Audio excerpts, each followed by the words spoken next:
ನಮಸ್ಕಾರ ವೀಕ್ಷಕರೇ. ರೋಹಿತ್ ಶರ್ಮಾ ಬಗ್ಗೆ ಕೇಳಿದ್ದಕ್ಕೆ ಕೋಪಗೊಂಡರು ಗೌತಮ್ ಗಂಭೀರ್. 5ನೇ ಟೆಸ್ಟ್ ಪಂದ್ಯದಿಂದ ರೋಹಿತ್ ಶರ್ಮಾ ಹೊರಬೀಳುವುದು ಬಹುತೇಕ ಖಚಿತ. ಹೌದು ವೀಕ್ಷಕರೇ, ಭಾರತ ಮತ್ತು ಆಸ್ಟ್ರೇಲಿಯಾ ತಂಡಗಳ ನಡುವಿನ 5 ಟೆಸ್ಟ್ ಪಂದ್ಯಗಳನ್ನು ಒಳಗೊಂಡಿದ್ದ ಈ ಸರಣಿಯು ಇದೀಗ ಕೊನೆಯ ಹಂತವನ್ನು ಬಂದು ತಲುಪಿದೆ.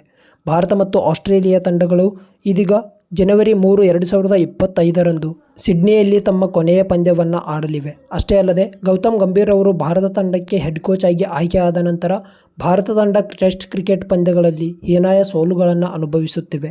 ಇದರಿಂದಾಗಿ 5ನೇ ಟೆಸ್ಟ್ ಪಂದ್ಯವನ್ನು ಗೆಲ್ಲಿಸುವ ಜವಾಬ್ದಾರಿ ಗೌತಮ್ ಗಂಭೀರ್ ಅವರ ಮೇಲೆ ಇದೆ. ಇದರಿಂದಾಗಿ ಇಂದು ನಡೆದಂಥ ಪ್ರೆಸ್ ಮೀಟ್ನಲ್ಲಿ ಗೌತಮ್ ಗಂಭೀರ್ ಅವರಿಗೆ ರೋಹಿತ್ ಶರ್ಮಾರವರು ನಾಳೆ ನಡೆಯಲಿರುವ 5ನೇ ಟೆಸ್ಟ್ ಪಂದ್ಯದಲ್ಲಿ ಸ್ಥಾನ ಪಡೆದುಕೊಳ್ಳುತ್ತಾರಾ ಇಲ್ಲವಾ ಎಂಬ ಪ್ರಶ್ನೆಯನ್ನು ಕೇಳಿದಾಗ ಇದಕ್ಕೆ ಗರಂ ಆಗಿ ಉತ್ತರಿಸಿದಂಥ ಗೌತಮ್ ಗಂಭೀರ್ ಅವರು 5ನೇ ಟೆಸ್ಟ್ ಪಂದ್ಯದಲ್ಲಿ ರೋಹಿತ್ ಶರ್ಮಾರವರು ಸ್ಥಾನ ಪಡೆದುಕೊಳ್ಳುತ್ತಾರಾ ಇಲ್ಲವಾ ಎಂಬುದನ್ನು ಈಗಲೇ ಹೇಳಲು ಸಾಧ್ಯವಿಲ್ಲ. ನಾಳೆ ಪಿಚ್ ರಿಪೋರ್ಟ್ ಬಂದ ನಂತರವೇ ನಾವು ರೋಹಿತ್ ಶರ್ಮಾರವರಿಗೆ ಸ್ಥಾನವನ್ನು ಕೊಡಬೇಕಾ ಬೇಡವಾ ಎಂಬುದನ್ನು ನಿರ್ಧರಿಸುತ್ತೇವೆ.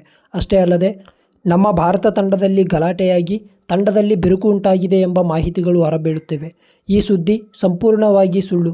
ನಮ್ಮ ಭಾರತ ತಂಡ ಒಗ್ಗಟ್ಟಾಗಿದೆ, ಯಾವುದೇ ತರಹದ ಬಿರುಕುಗಳು ನಮ್ಮ ತಂಡದಲ್ಲಿ ಉಂಟಾಗಿಲ್ಲ ಎನ್ನುವ ಮೂಲಕ ಗೌತಮ್ ಗಂಭೀರ್ ಅವರು ಈ ಪ್ರಶ್ನೆಗೆ ಉತ್ತರವನ್ನು ನೀಡಿದ್ದಾರೆ. ಅಷ್ಟೇ ಅಲ್ಲದೆ ರೋಹಿತ್ ಶರ್ಮಾರವರು 5ನೇ ಟೆಸ್ಟ್ ಪಂದ್ಯದಿಂದ ನಾನು ತಂಡದಿಂದ ಹೊರಸರಿಯುತ್ತೇನೆ, ನನ್ನ ಸ್ಥಾನಕ್ಕೆ ಯಾರನ್ನಾದರೂ ಆಡಿಸಿ ಎನ್ನುವ ಮೂಲಕ ಭಾರತ ತಂಡಕ್ಕೆ ದೊಡ್ಡ ಆಘಾತವನ್ನು ಉಂಟು ಮಾಡಿದ್ದಾರೆ ಅಂತಲೇ ಹೇಳಬಹುದು. ಇದರಿಂದಾಗಿ ಆಸ್ಟ್ರೇಲಿಯಾ ವಿರುದ್ಧದ 5ನೇ ಟೆಸ್ಟ್ ಪಂದ್ಯದಲ್ಲಿ ತಂಡದ ಪ್ರಾರಂಭಿಕರಾಗಿ ಯಶಸ್ವಿ ಜೈಸ್ವಾಲ್ ಮತ್ತು KL ರಾಹುಲ್ ರವರು ಸ್ಥಾನವನ್ನು ಪಡೆದುಕೊಳ್ಳಲಿದ್ದು, ರೋಹಿತ್ ಶರ್ಮಾರವರ ಸ್ಥಾನವನ್ನು ಶುಭ್ಮನ್ ಗಿಲ್ ರವರು ತುಂಬಲಿದ್ದಾರೆ.